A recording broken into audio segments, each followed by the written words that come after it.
Welcome to the Fantasy NASCAR Podcast. I am Pierce Dietrich. You can follow me on Twitter at Race for the Prize. Today, episode 626. It's been a decade of this. Can you believe it? We're talking Cup Series, silly season. What are the changes that we need to know? And I don't want to just waste your time and fill with information. The goal here is that if we can memorize some of these changes, do some of the homework, then hopefully there'll be less scrambling. You know, you've probably been in that situation. Lock is coming up. Maybe you're in between two drivers and you somehow found yourself in that magnificent position of, well, who's the crew chief? What has the crew chief done? Maybe that is going to be the deciding factor, which obviously is probably the stupidest idea ever. But if you're like me, I like breaking things down, looking at data points, looking at the actual racing. I'm not so much the, these guys are going to have 30% of him, and I've only got 20%, and so that'll make the decision based on what the field plays. I don't care what the field's playing. I don't care what other people are doing. I'm not going to spend my time obsessing over other people and game theory, and maybe that's the best way to go. It probably is. Especially if you're entering 150 lineups, but I'm not. Ultimately, maybe it's just my own selfishness and solipsism that I just want to do what I want to do, and the world revolves around me. And the world that revolves around me involves looking at crew chiefs more often than not in the Xfinity series and in the truck series and using that as a deciding factor. Probably not a winning strategy, but nonetheless, maybe you're going to be in that situation where you're going to need to on the fly remember, oh yeah, this guy used to be with this team and this team used to do well here, or this crew chief used to be with this team. And instead of jumping through Racing Reference and going through 15 different laps of link trees and clicking through all the different ways to find out a specific team in their stats or a specific crew chief in their stats, maybe we can do a little bit of legwork today and tomorrow and the next coming days before the season starts, and maybe that'll make it easier. But the truth is, you probably are still going to end up clicking through the link trees on Racing Reference and going down the rabbit hole of what did this team used to do at this track, or what did this crew chief used to do at that track. And when they change teams often, especially in the truck and Xfinity series, it becomes quite tricky. Cup Series, not so much so. Without further ado, again, the spreadsheet is going to be available soon at racefortheprize.com, dfsnotes.com, PayPal, Venmo, Cash App me for the month of February. We'll go with $30. I believe it's worth more than $30, but I'm looking at other people's pricing at the moment, and they're kind of going monthly, not necessarily seasonal. So let's stay competitive with them. Let's not jack you up early. I would really like to pull people in, but again, I think it's worth more than $30. You can pay for the weekly package. Most of you know what you're going to get. You get all of the data, everything. I'm not saying I'll give you this on 1 week or that one. I'm going to give you everything. You're going to use everything. You're going to like it. It's been around for a while. It's, look, that's it. You get it all. You get all the practice data. You get all the scraping, everything, nothing holding back. If you want it, come get it. $30. I hope that I can lock in 30 to 50 really good, supportive people, and we can rock and roll throughout the season. Again, that's racefortheprize.com, dfsnotes.com. Venmo me the money, PayPal money, Cash App me. I don't need your credit card. I'm not going to sign you up for a thing and then secretly bill you. Just send that money over. Wham, bam, here we rock and roll. Kevin Harvick retired. Probably should have retired sooner. Josh Berry's going to come in, work with Rodney Childers. There should be some reason to be excited. Everybody in the DFS community, even in the NASCAR community, pretty hyped up about Josh Berry. We wanted to see Josh Berry succeed for years. It wasn't really happening. Then he has that breakthrough win at Martinsville, and everything seems to have fallen in place after that. Probably had higher expectations for him last year in the Xfinity series. Still nothing to hang his head about, and obviously he proved his worth. He got himself a Cup ride.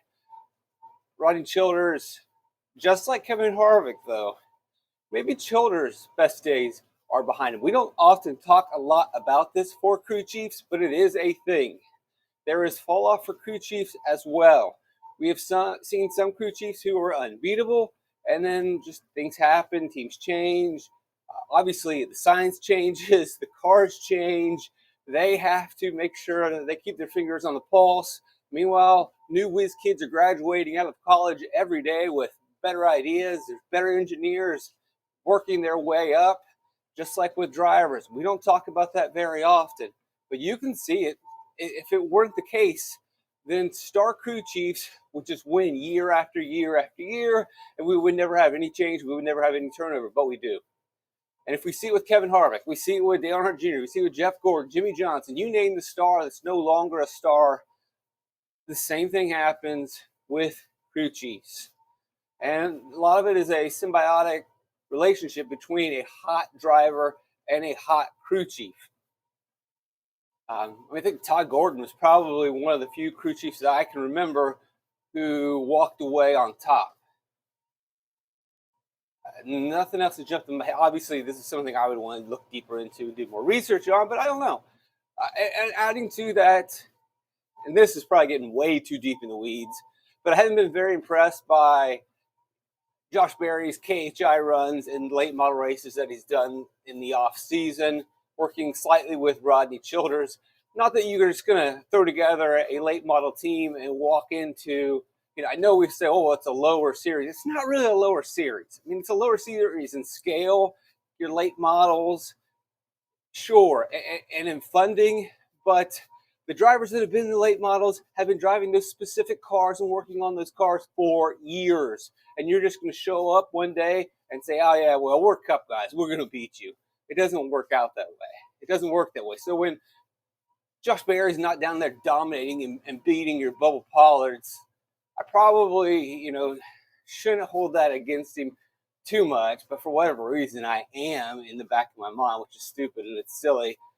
I mean, I've been watching, your snowball derbies. What's the one? See, I thought I was going to forget it. I thought I was going to forget this race. It's a late model race towards the end of the season. Florence. Gosh, I knew it. I was thinking when I was thinking this podcast through in my head, Dale runs there, Josh Berry was running there in South Carolina. If you're heading down to Myrtle Beach, the Redneck Riviera, through North Carolina, through Virginia, off and go through Florence, y'all. And actually, Florence, y'all, is that's Kentucky, but Florence, South Carolina. I hope that I'm not mistaken. I was pretty sure I was going to forget the name of that late model race, short track down there, and someone was going to be screaming at their car dash, listening to the podcast, saying, it's the Florence race, you idiot. How do you forget about the Florence, South Carolina race? You got to remember that place. We're always get a speeding ticket if you're driving down to Myrtle Beach because you can't get there soon enough to eat overpriced seafood and go to, well, I never did this, but anyway, we'll just move on. Myrtle Beach is something else. I've only been with family, but growing up, that's where a lot of the spring breakers would go and the senior trippers would go. Oh yeah, there's my alarm. So those joining us, it's 5 a.m. Eastern on the East Coast, recording podcast, trying to knock this out before I get some spreadsheets done. Got up a little bit earlier today. So it goes. So Kevin Harvick's gone, Josh Berry's in at SHR, Eric Almirola is gone at SHR. I guess I think that's where we'll start. Let's just talk about Stewart-Haas Racing. A lot of change and turnover. The reports are like, oh, the guys, the new group, they all get along. It's a great mix of dudes. Cool. If you're having a slumber party, we're trying to win some races. And when I look at that team and the crew chiefs and the equipment, and hopefully the equipment improves, but how often have we been saying hopefully the equipment improves at SHR? Like, well, this is the year it's going to change? Why are you saying that? I mean, they're going to change. They're going to double down and invest in equipment now when they don't have some of the big sponsors that they had, when they don't have some of the big name drivers and crew chiefs. Like, this is going to be the year, not last year or the year before that. What makes you believe that all of a sudden that Stewart-Haas Racing equipment is going to be top notch, top of the line?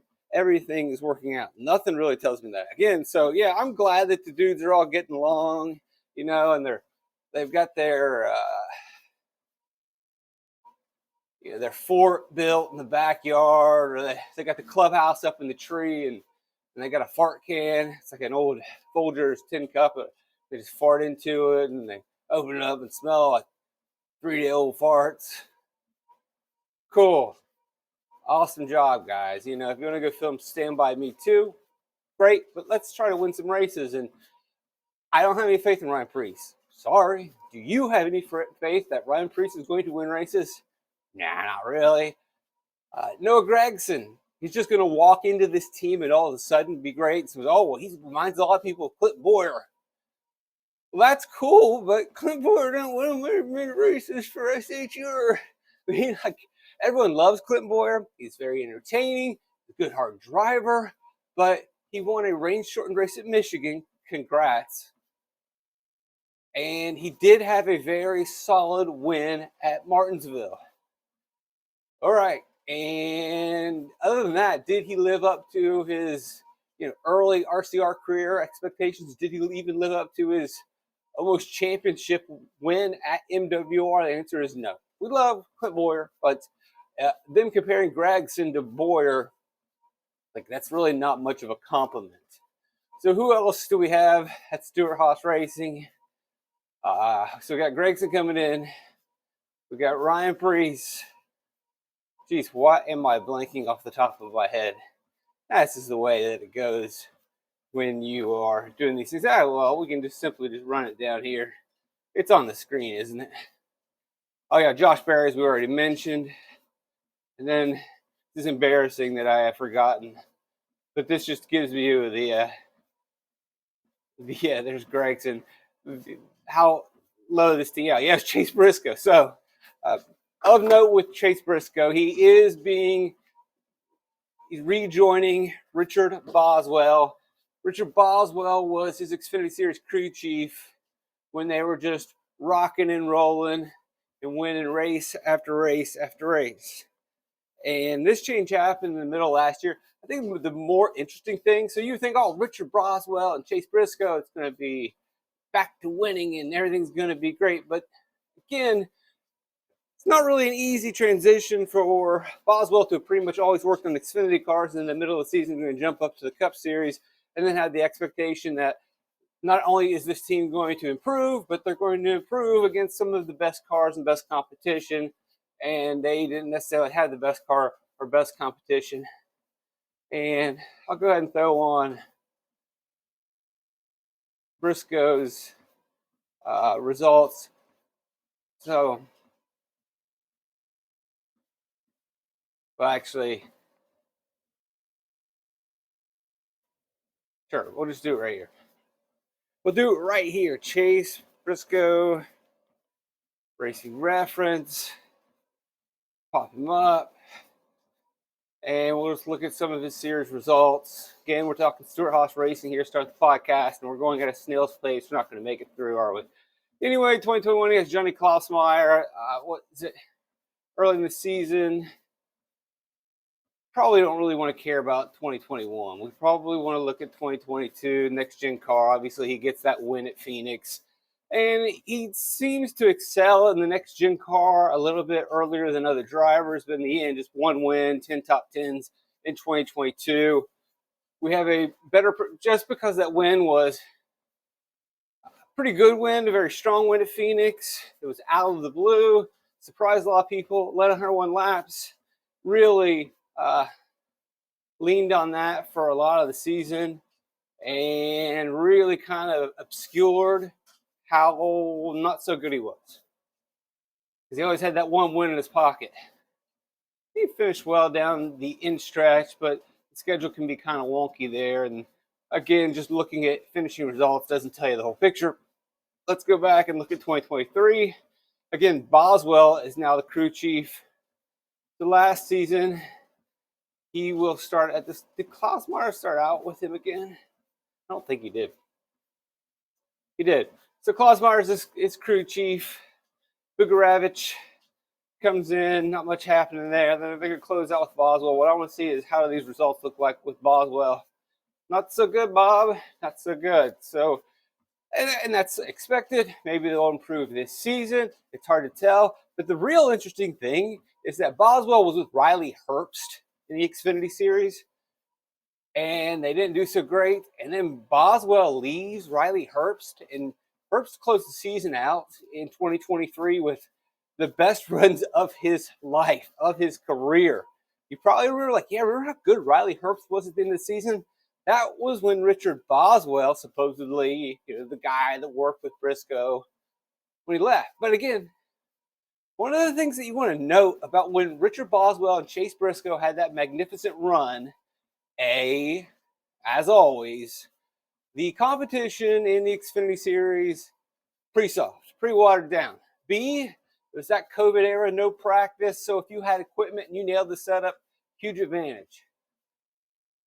And I mean, you could probably throw some CDs and E's, but, if you listen to the podcast along, we knew Briscoe was going to win races, but I wasn't necessarily impressed by the races that he won in 2020 or 2021 during that era. I just wasn't, and it's up to you how you want to evaluate the drivers who excelled or struggled during that time period. But the rules were such that there was unfair advantages given to drivers. Look, I won last week's race, so I get to start up front. And not only do I get to start up front, no one gets to test. And my car is already better than yours. And people are struggling financially, maybe not pushing that hard. So everything, the deck was pretty much always stacked week after week, that if people got off to a good start during the COVID era, then, you just didn't really fall back. And that's why Kevin Harvick and Denny Hamlin would win every week. We'd see pretty much similar results in the Xfinity Series. I don't really want to revisit all of that. No one wants to live through all of that again. Gosh, what a pain that was. But sometimes when we look back at the statistics from 2020, 2021, like right now, we're saying, oh, Richard Boswell and Chase Briscoe. Yeah, I don't know. Were they really that good? And that's not like to take away anything from what they did, but I'm not sure that that's the route I want to go down. Okay, so I think that wraps up Stewart-Haas Racing. Cool guys to go drinking with probably, but maybe not the best team to win races with. Justin Haley's jumping into the Kaulig car for Rick Ware. We've heard a lot about this for last year. Rick Ware does have technical alliance with SHR. Cool, great. I think, or is it Roush? Either way, we've heard of these technical alliances before, and you want to think that, well, it wouldn't be, Justin Haley wouldn't go there if this wasn't really an alliance. Really? It's just Justin Haley, guys. He wins a bunch of plate races, halfway decent and pretty good equipment in the Xfinity and Truck Series. It's just Justin Haley. Do you think that Justin Haley has that kind of bargaining power? Maybe he wasn't getting offers. Maybe Kaulig wasn't really paying him that much. Maybe Kaulig had already informed him that he was not a part of their future plans. Maybe he also realized, I don't know if Kaulig's really going anywhere. Maybe Rick Ware does have a chance, but it's a gamble. I don't really see this. This is definitely not a step forward in my book. It's lateral at best. Not really excited about it. I would love for Rick Ware Racing out of Thomasville, North Carolina. You guys know that's where I used to teach and be a principal at an alternative school in Thomasville, North Carolina, home of Rick Ware Racing. I would love to see Rick Ware Racing, the little guy, work his way up. The guy's got an IndyCar team. It's hard not to support him, but it's also hard not to recognize what he's doing. He's a backmarker team working the system. Hey, the businessman figured it out. Congrats to him. Daniel Henry's going to take that spot at Kaulig. Haven't we seen this before? If Daniel Henry couldn't excel in the RCR car, and again, you can go, well, the reason why Daniel Henry didn't do well was the package. Well, that 2019 package stunk, but this was before COVID. He had his opportunity. It's one race in 300. I just don't know. This guy's. I want to be careful about what I say on these podcasts anymore. I don't think I can say this. Is Daniel Hemrick the Jeffrey Epstein of NASCAR? Does he have dirty images? Has he framed all of these executives and team owners that they just give him opportunity after opportunity? I mean, we look at Jeffrey Epstein, like, what did they see in this guy? He didn't know anything about science. He didn't know anything about anything. Why are all these billionaires giving him money? And then you look at Daniel Hemrick, like, why does he keep getting rides? Why does he get opportunity after opportunity? He never does anything with these. And he's always getting good cards. It's not like he's getting thrown into junk. What has he got on these guys? Hemrick Island. John Hunter Nemechek will be back. He's going to join Legacy Motor Club. And so we may get the return of the world famous Nemechek. We haven't talked about the Nemechek in a while because Nemechek, after Nemechek a million times, which the Nemechek was these race altering, race changing spins that Nemechek would simulate, pirouette, however you want to visualize him just spinning out, and he would somehow magically remain on the lead lap just before he's about to get lapped, and then it usually changed the running grid or something would happen on pit road. He just would constantly do these spins. He wasn't too bad in the Cup Series. His front row motorsports equipment wasn't quite as good as the front row equipment that they have now. It's a little bit of a down period for them. But he was a fighter. You could see that. You just need to put him in good equipment. And then he went down the Truck Series and Xfinity Series and went down the hero's path, or the hero's journey, a la Joseph Campbell. And now he has returned. Unfortunately, his return is at a team that's probably not that great. Now, before we bury Legacy Motor Club, we do need to go over the fact that Legacy Motor Club, they had that kind of breakout year with Chevy, I believe it was, in 2024, 2022. And then 2023, for the most part, was a down year with Eric Jones and, the whole Noah Gragson debacle. But the big reason why that 2023 season was a wasted year was because it was a lame duck season. They had announced they were going to Toyota, and as soon as they made that announcement, they were pretty much denied a lot of the access to wind tunnels and facilities at the manufacturer. Their engineers were given less access and less time to a lot of the data and resources. And it makes sense. Like, if I'm Chevy or Ford and I know a team is switching, I'm going to pull back the notes. I'm not going to give them to you. You're just going to leave, take the notes with you, and maybe hurt us in the long run. It's like when you announce you're quitting a job or whatever.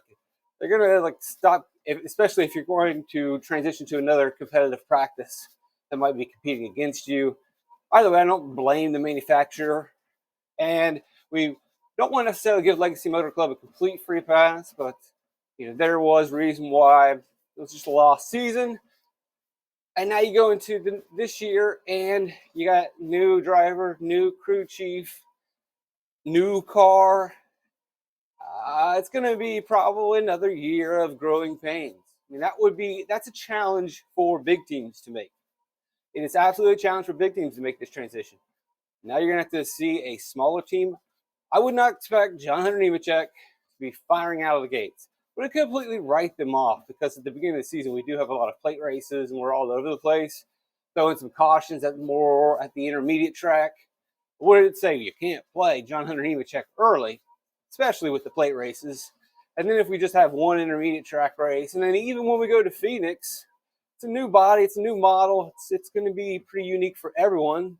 So everyone's really going to be scratching their head. So the disadvantage for Legacy Motor Club in the new truck rate or new Toyota may not be as great as it could have been. So the schedule is kind of fortunate for them and favorable as it can be, but I'm not really excited about all the other points. Front row, you got McDowell and Gilliland coming back. Gilliland's going to get more. I think most of his races will be straight front row. I believe it's full time. He's not going to have to jump over, but Gilliland had a really good year. I don't know why, but I've always been a Gilly guy, going back to the K&N West days. I believe he's a good, solid racer, 20th place guy.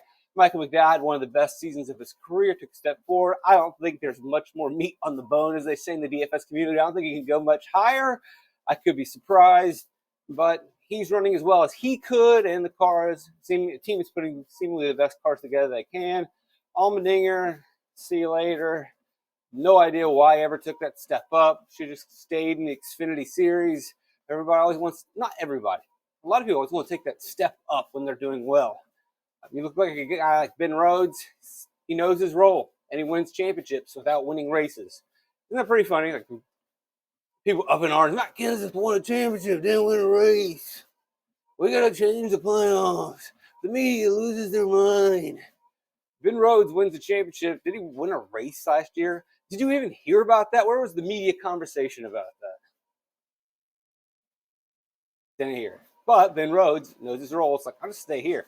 Justin Allgaier, I'm fine. I'm just going to stay here. Like, well, don't you want to? Nah, I'm good. Shouldn't we try this hard thing over here? Maybe I'll just try this regular thing over here and look good doing it. And you do the hard thing and look stupid. Don't you have any more ambition? Like, I got enough ambition. There's nothing wrong with staying in the series that suits you. And I wish AJ would have stayed in the Xfinity series. He'll get on there and do some road races and some plate races and be fine. Hosts for jumping into the 77. We'll see. Spire's got some funding. They're really trying to improve. But guess what? Other teams have funding, and every other team's trying to improve. Maybe you don't like Hocever. Do the best. Not let that cloud your judgment while playing DFS. That's a good talking point that you might not like these guys like Kyle Busch or Carson Hocever or Ross Chastain. Still have to play them. And I know you're saying, well, but they wreck a lot. Yeah. And they also are aggressive enough that they're going to lead a bunch of laps too. You got to take your personal feelings out of it. What do we expect? Carson Hocever was mentored by Ross Chastain. He races just like Ross Chastain. We've been saying that for years. You've probably been saying that for years. If Anakin Skywalker would have actually grown up with his dad, he would have been. Actually, he did become Darth Vader. I'm sorry, not Anakin. If Luke Skywalker would have been raised by Anakin Skywalker, he would have been Darth Vader. The only reason he became a good guy is because his mentor was Ben or Obi-Wan Kenobi. I think that's a perfect example. I'm going to use that analogy more often than not. If your mentor, Ross Chastain, is a bad guy, then obviously Carson Hocever is going to go to the dark side. We could probably reference the latest Star Wars movies, but I'm going to just try to pretend that those don't exist. And I'm talking 1, 2, 3, 7, 8, 9. I like Rogue One. I like the Han Solo movie. Everything else is. I like season 1. I like both the seasons of The Mandalorian. These are good. But yeah, if your mentor's a bad guy, you become a bad guy. You join the dark side. If your mentor is Obi-Wan Kenobi, you join the light side. Why don't I not? You're not even a real Star Wars fan. I'm not really the biggest Star Wars fan, to be honest with you. Gregson, that 10 car. I got to read my notes. Who's the crew chief for Gregson? Just going over some of these crew chief notes too. Haley's crew chief is going to be Chris Lawson. And Chris Lawson was with Zane Smith in the Truck Series the last couple seasons, so did pretty well, but can he make that transition? We did see Rudy Fugle make a pretty solid transition from the Truck Series to the Cup Series. I don't know if anyone else jumps off the top of my head that did that. Nemechek at the Legacy, front row, Gregson. I know it's not Luke Lambert anymore. Luke Lambert and Noah Gragson had that excellent season in the Xfinity Series after Noah Gragson and Dave Ellens had an excellent season in the Xfinity Series. Lambert is gone. Gregson's going to have, I'm not sure off the top of my head. We'll find that in the notes. Eventually, I got my notes a lot of places. Kaz Grau is going to take 25 races in the Rick Ware car. Not really that interested in that. His crew chief is going to be, I didn't even write it down. Might get 10 races from Cody Ware as well. Smith is going to have a crew chief going back. Zane Smith is going to have a Spire car, and he is on lease from front row. He'll run for Spire. His crew chief is Steven Doran. Really no experience there. All right. Because I brought it up, I do want to see who Gregson's crew chief is going to be. Drew Blickensderfer. Yeah, he was with front row forever, right? McDowell. Pretty good season over the last couple of years. Okay, let's see. Running through my notes because we're not going too long. So I think the first person we look at is Austin Dillon. Keith Rodden is the crew chief for the second season. On this first season, Austin Dillon probably has the worst year ever. Pretty rough. The RCR cars have been competitive with Tyler Reddick and with Kyle Busch. Not great, but competitive. They have not been under Austin Dillon. All of his career wins come with a heavy dose of asterisks. It's about time for this guy to transition into ownership. That's not me saying it. That's Dale Earnhardt Jr. saying it. The fun run, well, it lasted. Had some Xfinity Series wins, championships. Cup Series just never worked out. Hey, we all can't be winners. No big deal. No shame in that whatsoever. Let's see, anything else, John? Brad Keselowski, Matt McCall back. Matt McCall years with Kurt Busch, had a couple wins. I'd say this one's about toast as well. I think he should have retired quite some time ago. He didn't. Nonetheless, they're still out there grinding. Whatevs. LaJoy doing LaJoy things. There'll be weeks where he runs well. He's running much better than he did way back in the day with lower funded teams. The team has slowly grown, but I don't see it getting much better than where it is. Occasionally he'll have a hot run, but that's about it. Kyle Busch. We really like Randall Burdett as a crew chief. Kyle Busch, he's very close and up to it in terms of, that retirement age, that old guy age. Hell, he's selling off all those things. He sold his team. He sold his energy drink. Not looking great for old Kyle Busch. And at the same time, though, he's very invested in his son, which is great. It's very honorable. And you can see where his mind is. And that's probably the right thing. Elliott, worst year ever. Let's see. Hamlin, nothing really to talk about. Injury, he should be back soon. Oh, yeah. Nothing new there with Blaney. We already talked about Briscoe. 16 car, we're not really certain what's going to go on with that for Colleague. Chris Buescher, this will be year 2 with him and Scott Graves. And year 1 of Chris Buescher and crew chief Scott Graves was very solid. Very fast race cars, very impressive, 3 wins. We'll see how this year goes. They're going to be a sophomore slump. Can they continue to improve? Something to keep your eye on, but that was definitely impressive in their first season together.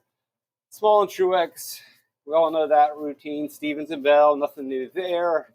Harrison Burton's going to get Jeremy Bullins as a crew chief. He switched over crew chiefs a couple times over the years. Burton and Bullins. He had Brian Wilson, our favorite Xfinity DFS crew chief, for a while. It didn't really work out. Brian Wilson has reunited with Austin Cindric. They won a championship together, won a bunch of races together. Brian Wilson used to win a bunch of Xfinity Series races with you name it. Brad Keselowski, Joey, Ryan Blaney. Been pretty solid. Couldn't make it work with Burton. He's going to be with Cindric. Probably won't make it work with Cindric. Logano and Wolf are back. Bubba and Booty are back. Byron and Fugel and Rudy are back. Hemrick going to jump in with Trent Owens at the Colin car. No, thank you. I mean, at least they do have a working relationship, having Hemrick have been in the Xfinity Series for some time. So maybe that will translate over. We shall see. McDowell gets Travis Peterson as crew chief. Could be a step backwards. Priest and Chad Johnston, long-time crew chiefs, been a little bit everywhere. Years and years, going back to Tony Stewart days. Still has a little bit left in him. Nemechek's going to get Ben Bayshore. Ben Bayshore has bounced around quite a bit, still sticking with Toyota. He's done all-star rides for JGR. He did consistent rides for Xfinity drivers in the past. Bayshore and Nemechek were bundled together last year in the Xfinity Series and had a wonderful year. They will go together to Legacy. We shall see how this works out. Because Bayshore's got to go back into setting up a Cup Series car. It may not be the easiest thing for him, but he has set up everything from trucks to Xfinity Cup. So if anyone can make those adjustments and adaptations, he probably is going to be at the top of the list. Dave Ellens went from superstar to nobody last year, but again, we explained that Legacy was in kind of a bit of a transition period. Probably didn't help out that much. Reddick and Billy Scott are back. You know Reddick. There's going to be ups and downs, but it looks like road courses are going to become his thing. Stenhouse is back. Mike Kelly is back also on that team. They were competitive in spots. pretty good all around year for them and JTG. Bowman and Blake Harris are back. Justin Haley, as I mentioned, Chris Lawson, formerly with Zane Smith in the Truck Series. No change for Gibbs. Ty, that is. Zane Smith jumping up in the Spire car. Steven Dorn, no real experience there. We'll see how that works out. Hocevar, there's where Luke Lambert is. He's going to work with Carson Hocevar. That's pretty good. That's an interesting combo. If the equipment is up to snuff, could be a top 20 car at times. Be interesting to see how that's played out. And then Suarez and Swiderski are back. That's going to wrap it up. This Cup Series podcast went a little bit longer than I thought it would, but that's okay. You're here, I'm here. As always, please go to racefortheprize.com or dfsnotes.com. You can follow me on Twitter at racefortheprize. I'm Pierce Dietrich. You want to get access to the Fantasy NASCAR spreadsheet. You want the lap-by-lap data. All of it. Every single week, right on time, delivered to you. Do you want all of the meticulous data that I go through, all the race results, all the DFS reports, all of the practice laps, all of the projections, access to everything, not just me talking. I mean, the podcast is here. You can listen to me talk. But I give it to you. You go for it. You ask me questions about it, I'll explain. I'm not holding anything back. You know how it's worked in the past. You can go through everything, pour through everything. Not a mass entry guy. I'm not a what are everybody else doing guy. I'm not an ownership guy. I'm not a leverage guy. You've known me for years. I'm much more of I like to watch racing. I like to talk about racing. I like to talk about specifics. I like to talk about the data, the details, the events. And that might not be the winning strategy, but it's more entertaining for me, and I'll be selfish.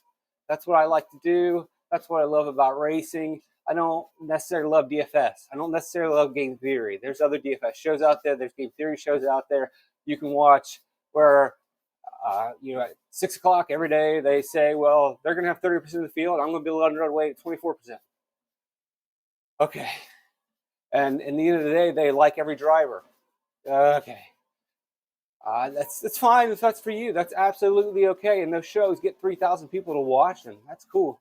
But I like to watch some of the smaller shows on the other channels where I'm talking to the guy, watching the guys, and he's breaking down like, look, in this, the second quarter, he had 3 fouls and they had to shift over the rotation, so he got extra minutes, and it looks like he's going to have a bigger role. There really was just a situation of a bad foul call that then adjusted the rotation and added extra minutes for Thad Young, and he's not going to get that kind of work.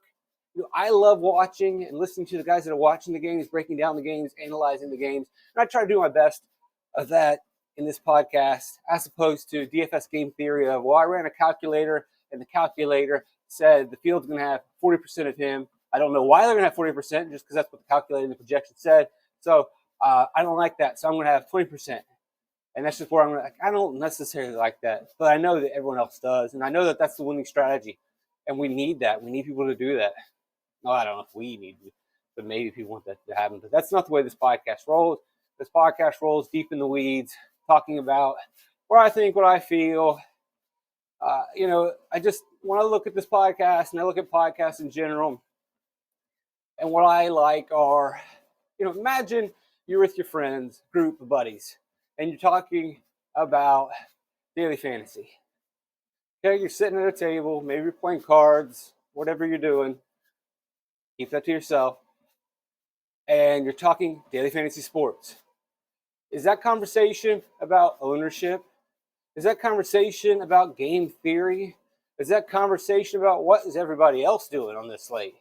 Or is that conversation about Giannis Antetokounmpo scoring 70 fantasy points and rebounding and driving and no one can guard him? Or Nikola Jokic not just being able to shoot threes, not being able to just run up and down the court, but his ability to pass and get assists and his length to get these steals and build up these peripheral stats that by the end of the night, he just sits at 70 every time, even if he only plays 30 minutes, even in a blowout. That's what I like to talk about. The actual sports. I was at our Lions Club meeting, and they're talking, and the whole conversation. So it's like, all right, we got the meeting done. We're talking sports. And what was the sports conversation? NIL, in draft portal. Or not draft portal, transfer portal.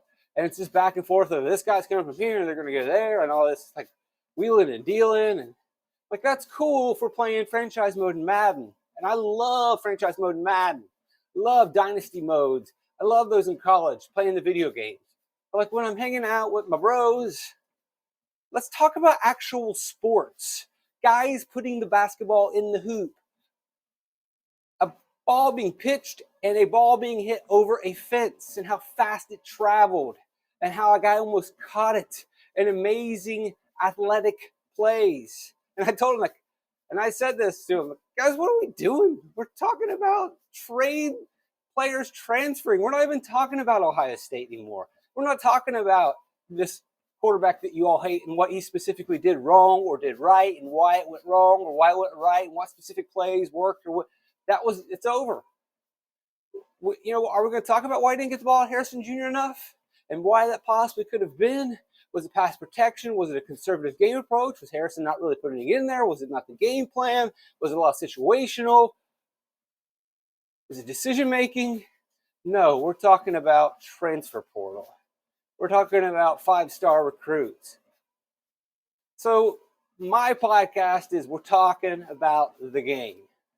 Other shows, probably more helpful for making you make money, are game theory. It's like ESPN stuff. It is the mathematical, advanced analytical stuff. That's good. You want to make money? Yeah, this is probably the best way to sell this podcast. If you want to make money, go listen to the other people. And there's plenty of them. There's plenty of fantasy NASCAR content out there.